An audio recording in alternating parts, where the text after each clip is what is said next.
Hello my dear friends, कैसे हैं आप लोग। मैं आशा करता हूँ आप लोग अच्छे होंगे। मैं भी एकदम फिट एंड फाइन। हम आपके लिए लाइट चैप्टर का एक बढ़िया सा वीडियो लेकर आए हैं। बेसिकली इस वीडियो लेक्चर में हम दो टॉपिक को डिस्कस करने वाले हैं। यानी इस वीडियो लेक्चर में मेनली हमारा जो डिस्कशन होने वाला है वो क्रिटिकल एंगल और टोटल इंटरनल रिफ्लेक्शन के बारे में हम लोग डिस्कस करने वाले हैं। तो चलिए हम इस वीडियो को स्टार्ट करते हैं। एक बढ़िया तरीके से हम क्रिटिकल एंगल को समझने वाले हैं और टोटल इंटरनल रिफ्लेक्शन को समझने वाले हैं। आपको बहुत ही बढ़िया तरीके से टोटल इंटरनल रिफ्लेक्शन और क्रिटिकल एंगल समझ में आ जाएगा। बहुत ही आसान लैंग्वेज में, बहुत ही ईजी लैंग्वेज में हम आपको समझाने की कोशिश करेंगे कि क्रिटिकल एंगल क्या होता है और टोटल इंटरनल रिफ्लेक्शन क्या होता है। क्रिटिकल एंगल कब बनता है, टोटल इंटरनल रिफ्लेक्शन कब बनता है, इन सारी चीज़ों को हम इस लेक्चर में समझने वाले हैं। तो चलिए हम इस लेक्चर को स्टार्ट करते हैं। अगर आप इस चैनल पर नए हैं तो मेरे चैनल को सब्सक्राइब कर दें ताकि आपको न्यू नोटिफिकेशन आप तक पहुंचता रहे और आप चीज़ों को जो भी मेरे तरफ से बताया जाए वो आपके तक पहुंचता जाए। तो चलिए हम लोग क्रिटिकल एंगल को पहले समझेंगे, उसके बाद टोटल इंटरनल रिफ्लेक्शन की ओर बढ़ेंगे। तो क्रिटिकल एंगल क्या होता है? तो the angle eight which angle of refraction becomes 90 degree. क्या इसका मतलब क्या हुआ? इस सेंटेंस का एक्चुअल मीनिंग क्या है? The angle eight which angle of refraction becomes 90 degree. जिस एंगल पे हमारा एंगल ऑफ रिफ्रैक्शन क्या हो जाए, 90 डिग्री हो जाए, उसी एंगल को बोलते हैं क्रिटिकल एंगल। अभी समझ में नहीं आ रहा होगा, चलिए हम इसको डायग्राम से समझते हैं। मैंने आपके लिए 3 डायग्राम बनाया है। क्रिटिकल एंगल को बनने के लिए लाइट को कहाँ से कहाँ जाना होता है? तो लाइट को critical angle only form when light goes from denser medium to rare medium. जब लाइट डेंसर मीडियम से रेयर मीडियम में जाती है तब क्रिटिकल एंगल का फॉर्मेशन होता है। सपोज मैंने आपके लिए एक डायग्राम के मैं क्या करने वाला हूँ, आपको डायग्राम से क्रिटिकल एंगल को समझाने वाला हूँ। तो हमारा ये डेंसर मीडियम है, वाटर क्या है? Denser medium. एयर क्या है? Rare medium. इसमें लाइट कहाँ से कहाँ जा रही है? तो डेंसर मीडियम से रेयर मीडियम में। तो आपको पता है कि जब लाइट डेंसर मीडियम से किसी रेयर मीडियम में जाती है तो नॉर्मल से दूर बेंड करती है। ठीक है, आपको पता है whenever the light goes from denser medium to rare medium it will bend away from normal. This is normal, ये हमारा क्या है? नॉर्मल है। तो जब कभी लाइट डेंसर से रेयर में जाती है तो इस नॉर्मल से दूर बेंड करती है। ठीक है, जैसे जैसे आप इस एंगल ऑफ इंसिडेंस को बढ़ाते जाइएगा, जैसे जैसे एंगल ऑफ इंसिडेंस को बढ़ाते जाइएगा वैसे वैसे ये जो रिफ्रैक्टेड रे है, दिस इज रिफ्रैक्टेड रे, आप जैसे जैसे इस एंगल ऑफ इंसिडेंस को बढ़ाते जाइएगा वैसे वैसे वैसे रिफ्रैक्टेड रे का यानी this angle is angle of refraction, वैसे वैसे एंगल ऑफ रिफ्रैक्शन बढ़ता चला जाएगा। तो अभी इस पहला फिगर में मैंने सपोज किया है, मैंने मान लिया है कि एंगल ऑफ इंसिडेंस I1 है। तो उस केस में हमारा जो एंगल ऑफ रिफ्रैक्शन है R1 है। हल्का सा एंगल ऑफ इंसिडेंस को और बढ़ाया गया, हल्का सा एंगल ऑफ इंसिडेंस को और बढ़ाया गया और I1 से बढ़ाकर I2 कर दिया गया। तो इस एंगल ऑफ इंसिडेंस पे हमको जो एंगल ऑफ रिफ्रैक्शन मिला वो R2 मिला। ठीक है, फिर से क्या हुआ, फिर से मैंने क्या किया, एंगल ऑफ इंसिडेंस को बढ़ा दिया और बढ़ाकर I3 कर दिया। तो जैसे ही I3 मैंने एंगल ऑफ इंसिडेंस किया, या जो रिफ्रैक्टेड यानी जो एंगल ऑफ रिफ्रैक्शन हो गया, कितना हो गया? 90 डिग्री। इस पे कोइंसाइड कर गया, इस पे, इस इंटरफेस पे, इस इंटरफेस पे क्या कर गया? कोइंसाइड कर गया। इंटरफेस क्या कर रहा है? दो मीडियम को सेपरेट करने का काम करता है। इंटरफेस क्या करता है? दो सरफेसेस को या दो मीडियम को सेपरेट करने का काम करता है। तो इस जैसे ही मैंने I3 एंगल ऑफ इंसिडेंस किया वैसे ही एंगल ऑफ रिफ्रैक्शन कितना हो गया? एंगल ऑफ रिफ्रैक्शन कितना हो गया? एंगल ऑफ रिफ्रैक्शन कितना हो गया? 90 डिग्री। इसलिए मैंने डिफरेंशन में बताया था, इसलिए मैंने डिफरेंशन में लिखा है कि the angle eight which angle of refraction becomes 90 degree. जिस एंगल ऑफ इंसिडेंस पे रिफ्रैक्शन एंगल कितना हो जाए, 90 डिग्री हो जाए, तो इसी आखिरी एंगल को हम क्या कहते हैं, क्रिटिकल एंगल। क्या कहते हैं, critical angle. This angle is known as critical angle. और क्रिटिकल एंगल तभी बनेगा जब लाइट डेंसर मीडियम से रेयर मीडियम में जाएगी। अगर लाइट रेयर से डेंसर में जाती है तो क्रिटिकल एंगल का फॉर्मेशन नहीं हो सकता है। दिस इज़ वेरी इंपॉर्टेंट कि जब कभी आपको क्रिटिकल एंगल तभी बनेगा जब लाइट डेंसर से कहाँ जाए, रेयर मीडियम में, तभी क्रिटिकल एंगल का फॉर्मेशन हो सकता है, अदरवाइज क्रिटिकल एंगल नहीं बनेगा। तो जिस एंगल पे एंगल ऑफ रिफ्रैक्शन कितना हो जाए, 90 डिग्री, उसी एंगल ऑफ इंसिडेंस को हम क्रिटिकल एंगल कहते हैं। क्या कहते हैं, क्रिटिकल एंगल कहते हैं। ठीक है, अब हम लोग देखते हैं कि वाटर का क्रिटिकल एंगल कितना होता है, ग्लास का क्रिटिकल एंगल कितना होता है, और डायमंड का क्रिटिकल एंगल कितना होता है। बेसिकली ये आपके लिए ज़्यादा इम्पॉर्टेंट नहीं है, एक less important for you, but competition में कभी कभी ये पूछ लिया जाता है, तो आप इस चीज़ को भी याद रखिएगा कि वाटर का क्रिटिकल एंगल कितना होता है, ग्लास का क्रिटिकल एंगल कितना होता है, और डायमंड का क्रिटिकल एंगल कितना होता है। तो हम क्रिटिकल एंगल को समटाइम्स IC से भी डिनोट कर सकते हैं, क्रिटिकल एंगल। तो अगर हम क्रिटिकल एंगल बात करें, नोट में लिख सकते हैं आप लोग, नोट में आप लोग लिख सकते हैं क्रिटिकल एंगल, नोट में आप लोग लिख सकते हैं क्रिटिकल एंगल फॉर वाटर के जो क्रिटिकल एंगल होता है वो 48.7 डिग्री। कितना होता है, 48.7 डिग्री। और अगर critical angle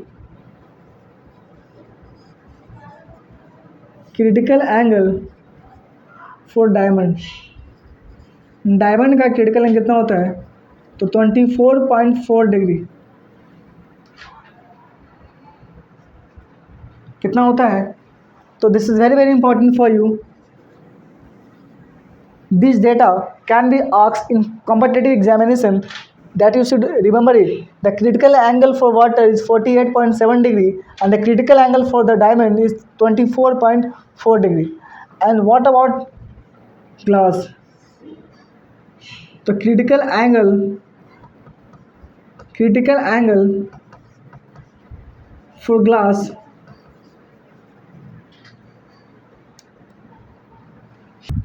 critical angle for water 48.7 degree, critical angle for diamond 24.4 degree, and the critical angle for glass is 24 degree.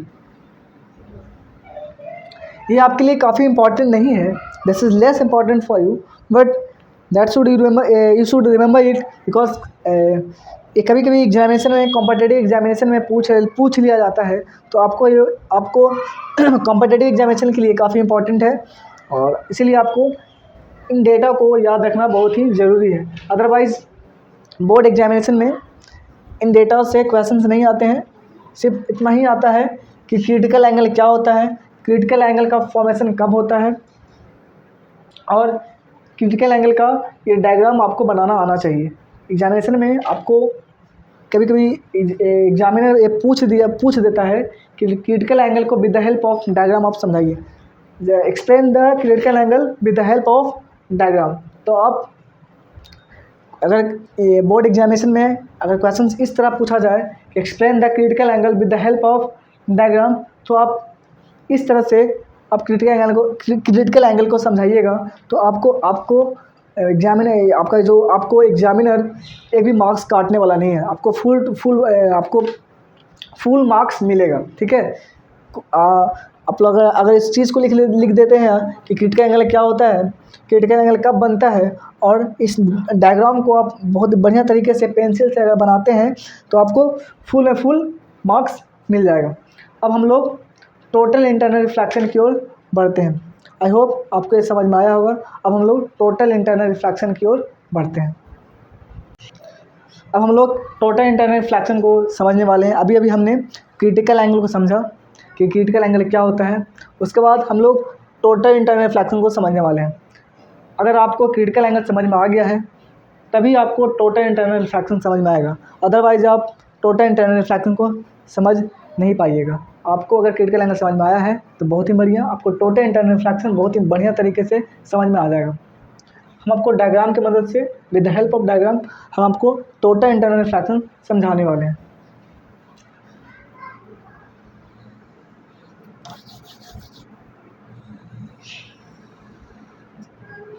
तो टोटल इंटरनल रिफ्रैक्शन फेनोमेना को होने के लिए लाइट को कहाँ से कहाँ जाना होगा, तो डेंसर मीडियम से रेयर मीडियम में।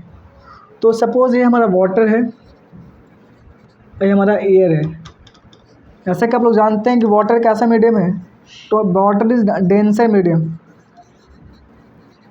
और डेंसर मीडियम में स्पीड ऑफ लाइट ज़्यादा होता है कम होता है, कम होता है। डेंसर मीडियम में स्पीड का लाइट कम होता है और रेयर मीडियम में स्पीड ऑफ लाइट का स्पीड ज़्यादा होता है। तो ये हमारा क्या है, दिस इज रेयर मीडियम। तो लाइट कहाँ से कहाँ जा रही है,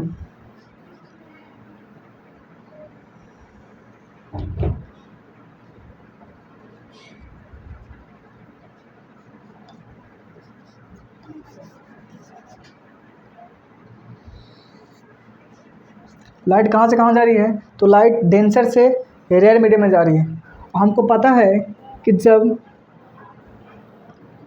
ए एंगल आई सी की इक्वल हो जाए, अगर ये एंगल आई सी के इक्वल हो जाए तो एंगल ऑफ रिफ्रैक्शन क्या हो जाता है, तो एंगल ऑफ रिफ्रैक्शन क्या होता है, 90 डिग्री। यानी जिस एंगल पे एंगल ऑफ रिफ्रैक्शन 90 डिग्री हो जाए उसी एंगल को क्रिटिकल एंगल कहा जाता है। तो this angle is critical angle. अगर हम क्या करें, अगर हम क्या करें, इस एंगल को और बढ़ा दें, क्रिटिकल एंगल से और बढ़ा दें,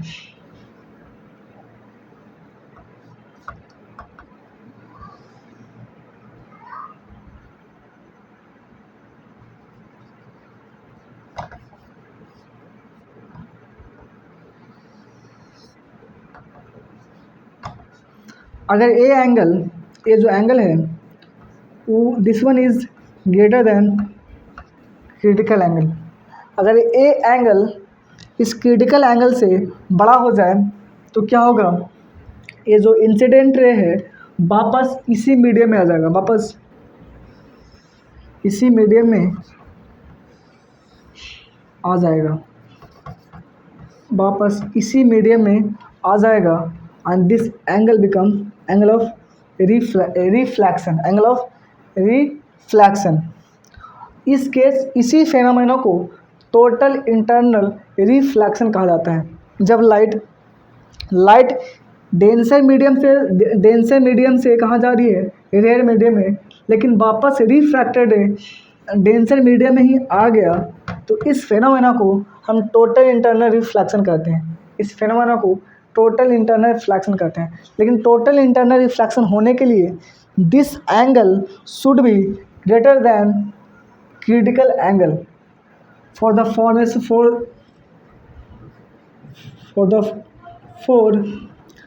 total internal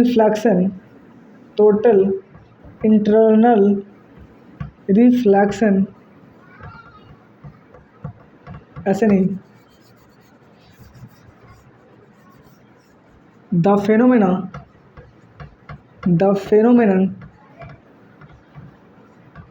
total